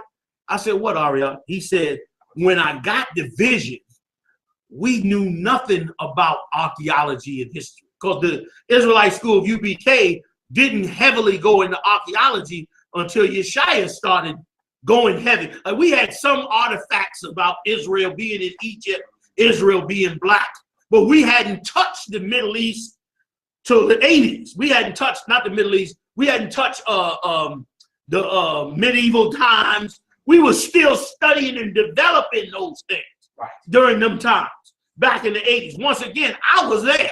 You ain't got the one. I'm telling you from the horse's mouth, being there in the room. Right. I know everything that went on in the UPK because I was there. So going back, so to go back to what I'm saying, so he said, you know, Yahanna, we was not into the archaeology back when I got this vision. So even when I got it and wrote it down, it was strange to me. He said, this was strange to me that the Lord showing me these are the 12 tribes, because we had no real connection to them. He said, and I started to study it, and what was even heavier was, he said, I wasn't the one to start to bring it out.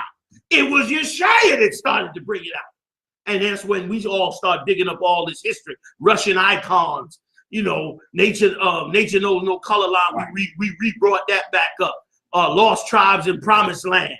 Went into all encyclopedias and start pulling all these records up. And to Ariel, that was like amazing in that he had gotten this vision, but he did not understand the vision. Not that he didn't understand it, but meaning he didn't have any proof that this was true. Right. He just knew it was true, and they just, Bivens and them went on the faith that they knew that this young brother was sincere with the truth. And so they went on, they said, okay, the Lord showed it to you, we're going to run with it. And they ran with it. And then later on is when now it's all out. Right. Every tribe, the history on the tribes, all of it came out. And boom, now we see that it was true. So anybody telling that you that, brother, ain't coming clean. You know what I'm saying? And let me tell you something. Anybody want to know the history of the UPK, you ain't got to wonder about it. I'm telling you, I was sitting in the room with Mo and them, Ariel and them. Lahar, Yeshaya Shaw. I live next to Yeshaya in Kazak's apartment. So you know I know everything that went on. I was the chicken man. I run the chicken. You're the chicken man, no. What are you talking about? You ain't gotta ask nobody. I was there. Okay, and let me tell you what was heavy about the UPK back then. See, let me explain to you how it went down. Go back. Let's for a minute, Maya. Rewind the time. Back in the turn of the century in the 1900s, white Jewish synagogues invested in black Jewish synagogues. Black Jewish synagogues started to emerge. What people don't understand is Matthews and all them cats back then, they was black synagogues, but they was not black synagogues like we think of black Hebrew Israelites today. They were black synagogues that were counterparts to their white synagogues. In other words, they wasn't saying the white man's the devil. They was treating themselves like they were Jewish conversions. Like the white Jews was the real Jews, but that they were black Jews by conversion. So they was respecting the white Jews. And that's what Matthews and them was doing. But here's what people don't know. Bivens was a real radical. Bivens was a radical. He came up from the South and he had learned about being an Israelite from the slaves. So he had that edge on him that the Lord wanted. He had that hate the white man edge that this guy is the enemy. So now he joined Matthews and them. They fellowshipping with white yeshivas, white synagogues. So Bivens in a jam here. So he had to break from them. And when he broke from them, that's when he set up his school on Fifth Avenue. And in his school, that's when they started to get radical. And see, Ariel was a young radical brother too, which is why he gravitated to Bivens. And Yaakov, you know, Yaakov was a two-gun gangster. When he come up from Florida, Yaakov used to carry two guns, tell me the stories all the time. In Yahanna, I used to carry two guns all the time. He said until one day, he always tell me the story, until one day he was in a bar and a cat came in to rob the bar. And he about to reach for his two guns. And he said he looked over to the side and then he saw in the shadow that the stick-up guy had a backup guy that was already in the place with another gun But he was already there before the stick-up guy came in. So he said if he would have pulled the two guns, the backup cat would have shot him. And he said, then he said to himself, you know what? The Lord want me to put these guns down. So he put his guns up. So Ariyah, and Ariyah being Yaquab's son, he was a radical too. Like these was not them old Jewish cats that's in them group. That's why you ain't never hear about them cats. Because they was not called to raise up the prophet. That's right. They would have Jewish synagogues, and that's it. Anybody can open a Jewish synagogue. Old Testament, New Testament, the ones in Chicago, the ones in Dimona, none of them was like the ISUPK. That's right. And there's a reason for that. Because the ones in the ISUPK, there was a spirit of the Lord that was on them. Right. And listen, show you how radical Bivens was. Now remember now, we're talking the 60s, in the height of the Nation of Islam. What's the one they killed? No, the Muslim. Malcolm X. Malcolm X doing speeches in Harlem. You know what I mean? They damn near running Chicago. Right. And Abba Bivens going on the street in Newark telling Muslims, you not no Muslims. Right. That's right. You the lost chosen people of the Lord. That's how radical he was. Right. Matthews and them was sitting up in there on Saturday with a sheet over their head praying to the Lord. Bivens was out there battling.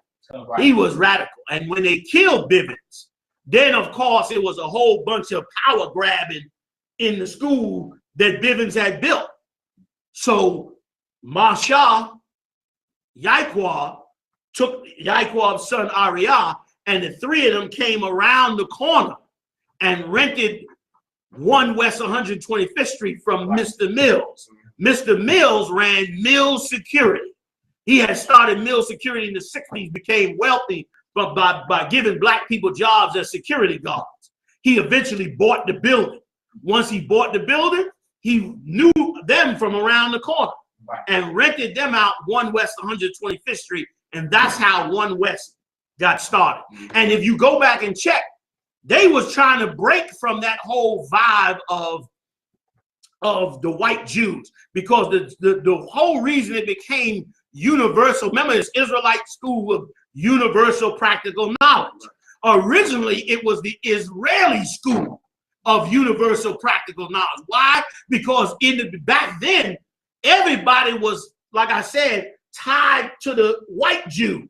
But when they started the Israeli School of UPK, they were trying to break away from it because they had found out from the visions and the scriptures that those white people were not the Jews, but that in fact they were the real Jews. While Matthews and them was treating the white people like they were the Jews, and the black people like they were conversions to the Jews. Right. That's why some of them that went out to Ohio and Chicago named they synagogues Ethiopian Israelites or Ethiopian Jews. Right. Why? Because they was trying to find a way to convert themselves in. Same time, ain't no black people Ethiopian. We come out of slavery. Right. So why would you call it Ethiopian? Because you're trying to convert to white Judaism. Even the outfits they wore came from the white Jewish rabbis. You understand? But they were but the Lord was working to break them out of it. So when they got around to 1 West, that's when they added universal practical knowledge, because now it was a betwixt. Because back then, you had to come in and convert to Judaism. But here was a new radical idea where they were saying you no longer got to convert to Judaism. You are the real Jew. That's right. You are the people of the Lord. That's right. And that was radical at that time. And let me tell you something else too. The Israelite School of UPK, go check their history. Go check out the Nation of Islam. Go check out the Black Panther Party and the new Black Panther Party. Go check out the conscious community. Go check out every black so-called radical organization in America. Every last one of them in some way either work together, receive finance from, or work in concert with other white groups. Right. But what Yaquab and them did was completely unique. And really, if the history books were to be true and right, the Israelite School of UPK is the only black group that completely excludes every other nation. We are truly black race. We are truly different. You understand? And we truly something that ain't like nobody else. And let me add something else if I could.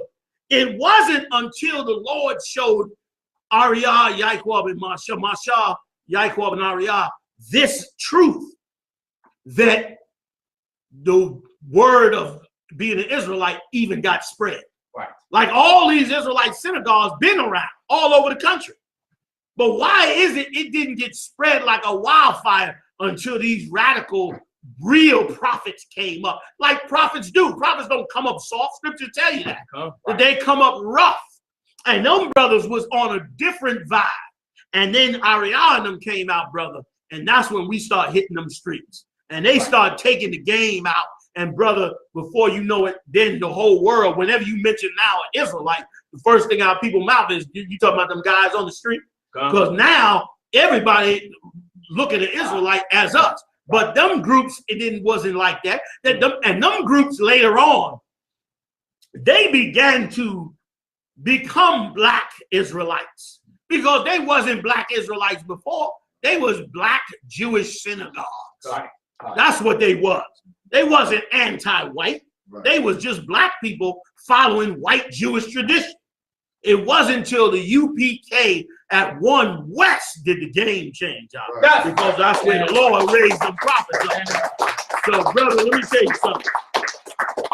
And I used to ask Mo and Ariana and them 1,000, like I was a young, silly man, asking them 1,000 questions a day. And I see why. I had to ask them questions because the Lord wanted me to know them answers, because one day I was going to have to answer other people about them. I was going to have to lay down this legacy. The Israelite school of UPK is absolutely unique from any black Israelite group. It is completely unique and in the hands of the Lord. It is not normal. You know what I'm saying? It is not what everybody else has been. And it pioneered, let's be clear, it pioneered being a black Israelite.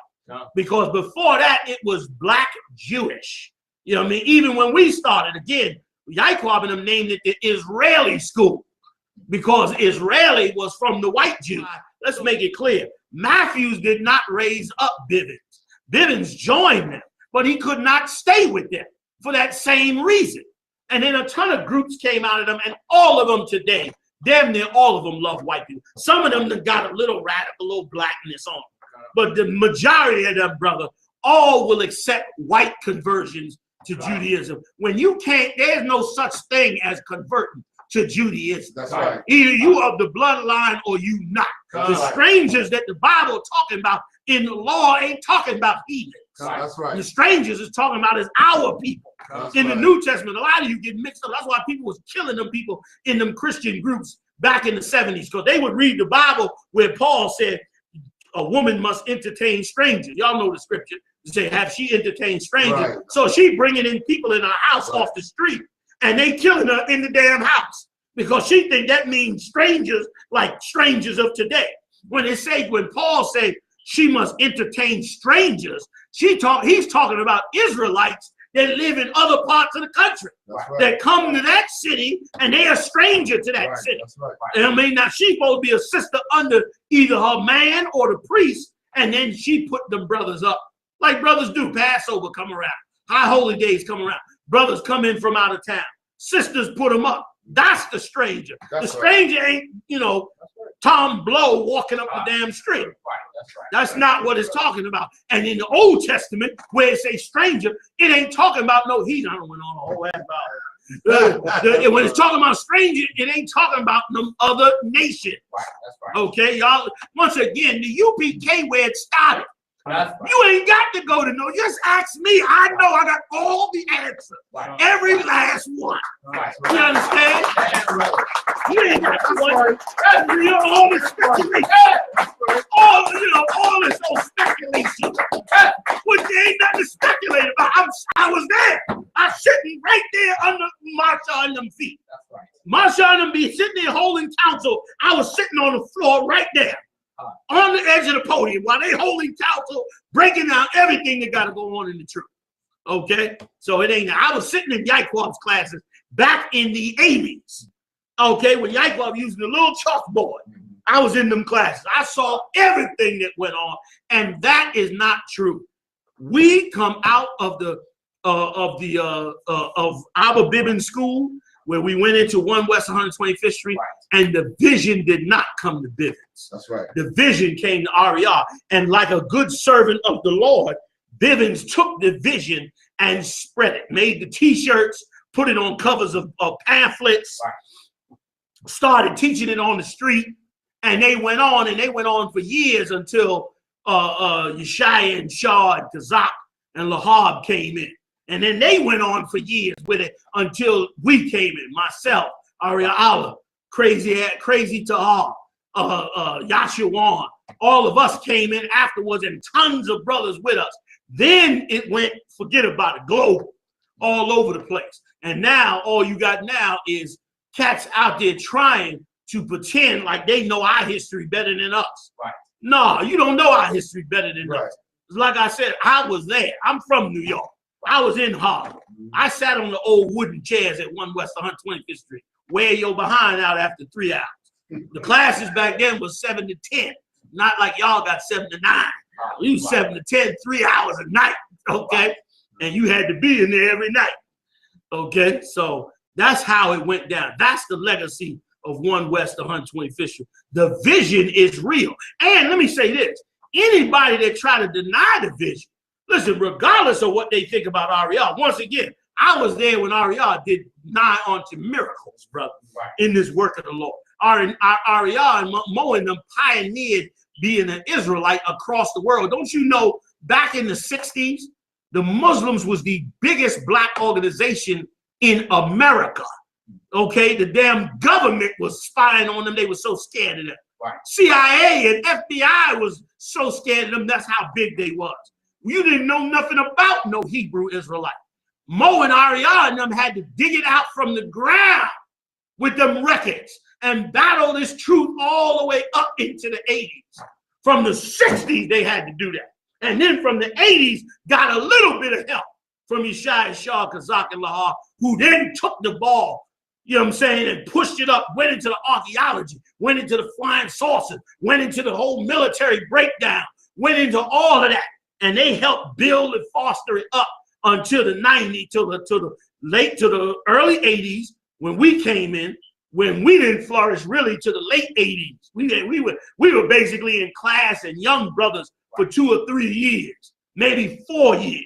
Then about mid 80s, that's when we start taking out tabs, teaching, boom, boom. Late 80s, we going to other cities. 90s, we in other cities. All that is when it got spread out. So regardless of how you think, man, they did an amazing thing resurrecting this in the wake of Black Panthers, in the wake of Nation of Islam, in the wake of every Christian church. And listen, and if I could, the Nation of Islam and the Black Panthers, they dismissed the Bible. The Black Panthers went with communism and said, we atheists, we ain't dealing with the Bible at all. You know what I mean? We dealing with Mao Zedong and, you know, Mein Kampf. That's what they was reading. They was like, that Bible is garbage. The Nation of Islam was like, that Bible is tampered with. We dealing with the Quran. The Christians was like, this is our Bible. Jesus died for everybody. Y'all wrong. So for them to pioneer taking this Bible out and coming against all the black leaders, and them groups work with each other.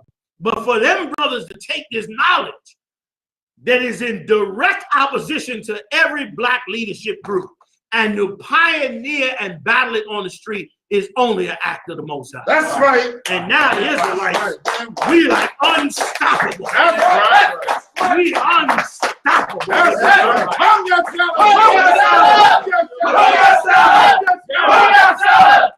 right. And there you have it. Commander Gen.Yahanna laid out the truth. He laid out how the school started, right?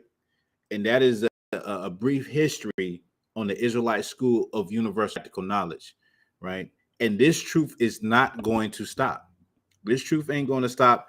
You can find us You can take our channels down. You can do whatever you got to do, but the power of the Lord will prevail. You understand? This truth must go. Right. It must go out to the four corners of the earth, and right. It will. Blacks, Hispanics, and Native Indians, you are the chosen people of the Most High. You are the biblical ethnic Jews of the Bible. And there are people, and even according to their own word, they are not. This is another book by Shlomo Sand. This is a Jewish professor. He's a current professor, right? Let me get it. Let me see. He's a current professor at the University of Tel Aviv in Israel. He is a Jewish man, right? And this is just another book of their own scholars trying to find their roots. That's what we say in the conscious community. They say, know thyself, right? Well, as Black and Hispanic people, you should know your heritage. And guess what? We're in a time where everybody's trying to find out their heritage. This Jewish man, he's trying to find out his heritage.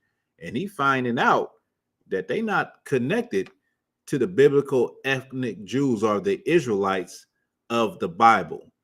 But Black, Hispanic, and Native Indian people, you fit all the curses of the Bible.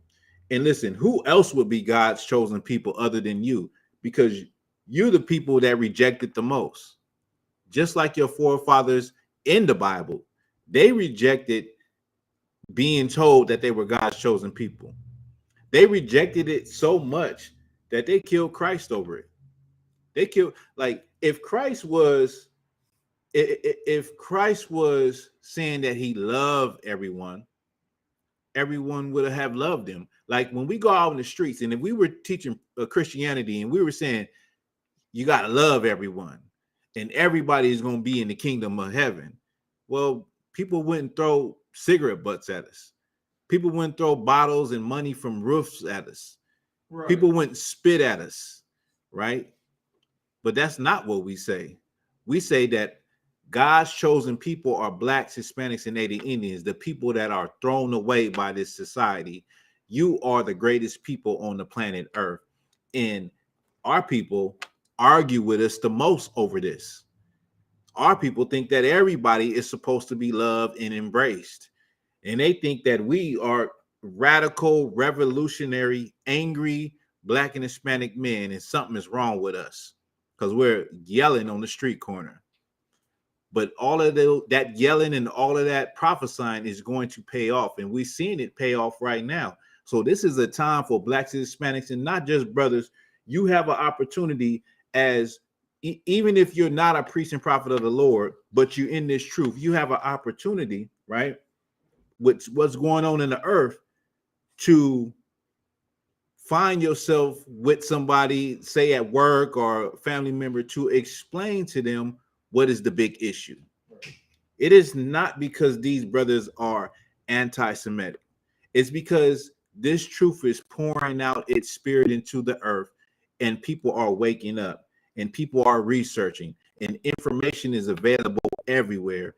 And that is all it is. The world does not want you to wake up. The world does not want everybody to see that the Jews are Black. With that, I'm gonna pass the class and priest and officer Malakma. Let's clap it up. That we're gonna give one courteous salute to the teacher, Brother Israel Amijah, which means stand. Amijah Shabbat, Amijah, Barak, Yahweh Bashim, Yahweh Bashim Yashab Barakathum. With that, Yayin Bata, class dismissed.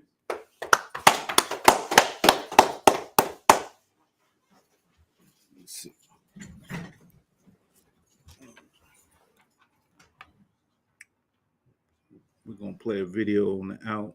So like I was trying to find that video on YouTube. Oh no, you're not gonna find that video. Anybody looking for that video I just played, you won't find it on YouTube, because while they trying to suppress the truth, that video has been that page was deleted. That was the old Philadelphia page. Yeah, the original Philadelphia page. So yeah, 1 second. Let me get this. Watch it on the You can get with me. I can send it to you. I just know where I'm gonna go on the other picture. I found something similar on there.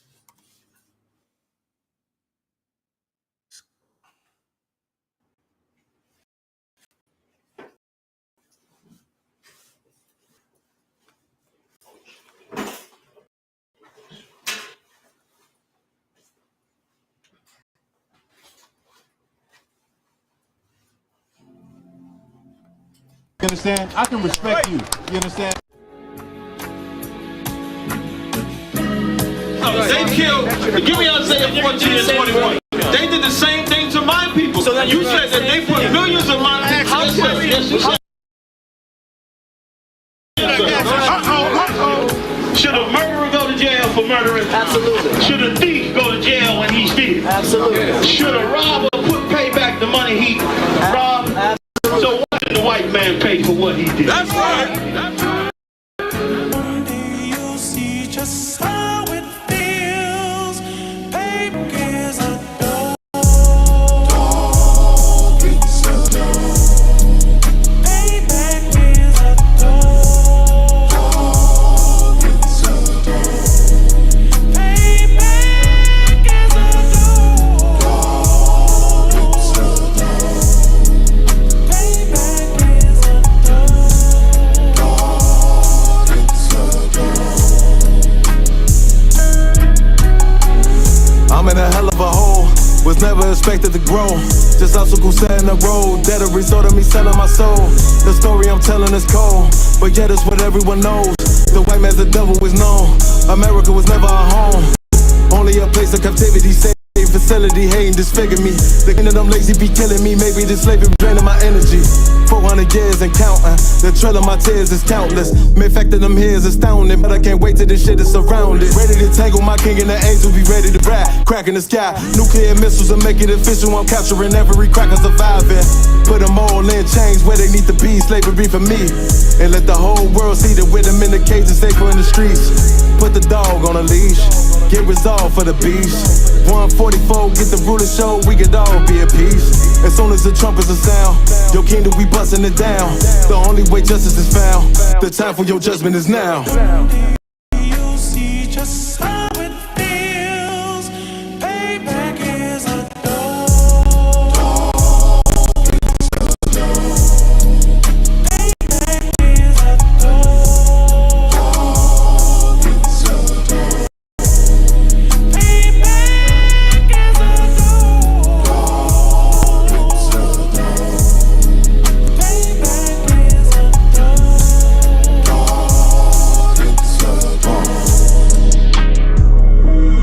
Look, ain't no remorse in my blood slim. It won't be no compromise. Now it's time to feed the worms. Watch his body turn to flies. I clutch iron while you trust the lies. The next Glock I buy gon' be Gen 5. I get it customized. And sending shots off like farewell. Praying payback come back around like a carousel. Still remember Yahanna's words ringing in my head like bells. Said you in this body, you fit a Lord, fuck the cartel. Triangle choke, apply pressure to the game like I did Von Dale. Payback's a bitch in a dress, she a bombshell. Revenge is served cold, I just hope they making oxtail. Glock fresh out the box, I swear it got that new car smell. Made myself a target in a world of mad shooters. That was designed 5 for our babies to pass through it. And the damn by King's reign, I'll be overzealous. They bought my jealous, I bought brand new parabellums. You see just how it feels. Payback is a dog. Dog is a dog. Payback is a dog. Dog is a dog. Payback is a dog. Dog is a dog. Payback is a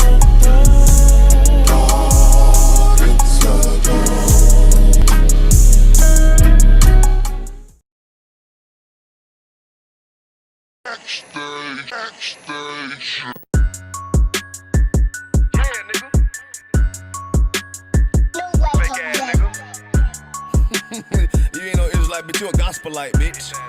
Fuck you talking about? If that war, bitch, we ready. It ain't hard to find us. Hawk, I keep that stick locked, loaded, boy, he'll fade you line up. Young nigga name is Slayer. What you think, boy? You be done to try. Soft cold shit, we bought it. UPK, shoot solid. Little bitch think I'm crazy, think I'm playing like bitch, I ain't the one. Walk for every day, so who is you, bitch? I don't need your love. Killers right round the way. What you think? I love this brotherhood. Hood. More than you, bitch. Sharp on shit, I'm bout it. UPK, shoot solid. Fuck nigga don't want war. It ain't enough clips in your army. All the bitches wanna take my piece. All they hoes wanna take my piece. All the niggas wanna take my piece. No, I can't let a dog take it from me. I can't let a dog take it from me. You a hoe study and you dummy. And these bitches really out this bitch walking around like they don't know nothing. And a lame nigga fall for them and get set up for the coins and get gunned down, man down. Should've took the time, get a damn no. But I see the starter and I show her. She could never get a police hoe. You a dirt ass, rust ass nigga. Bitch with that fake ass jury. In Tennessee while I'm touring. It's a Tennessee, but she luring. Yeah, that sucker duck bitch ass boy, fuck nigga over that bit mugger. I say, if that nigga on wall, bitch, we ready. It ain't hard to find us. Hawk, I can't stick, locked, loaded, boy, he'll fade you line up. Nigga name is Slayer. What you think, boy? You be done to try. Soft cold shit, we bout it. UPK, shoot solid.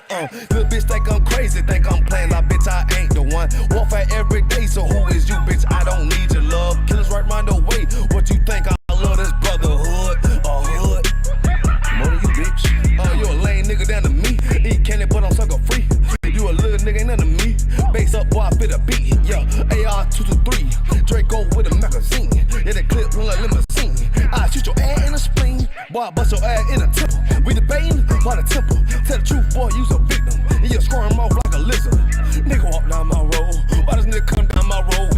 Boy, come down my road. Boy, I charge your ass toll fee. I'm a real big priest, nigga. UBK play for keys, nigga. Commanding Gen to get a damn order, but ain't nothing to me to damn kill you. I stuck in his ass like a cat. All weapons, boys full of tech. Boy, like a close comeback. Nigga got popped off for a neck. If that nigga on wall, bitch, we ready. It ain't hard to find us. Hawk, I keep that stick locked, loaded, boy, he'll fade you line up. Young nigga name is Slayer. What you think, boy? You be done to try. Stop shit, we bout it. UPK, shoot solid. Little bitch think I'm crazy, think I'm playing like ain't the one. Walk for every day, so who is you, bitch? I don't need your love. Killers right round the way. What you think? I love this brotherhood. Hood. More than you, bitch. Christ had said we ain't gonna be on one nigga in the end time. Nigga, fuck wrong with you, boy. Stressed by that damn hoe ass bitch. Fake ass nigga too. Dumb ass motherfucker. Fuck you.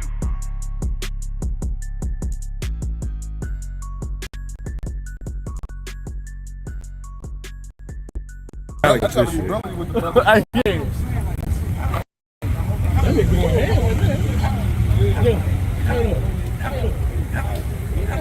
You get to start following God. Right. I know it's something that you probably never heard in your life, but it's something that you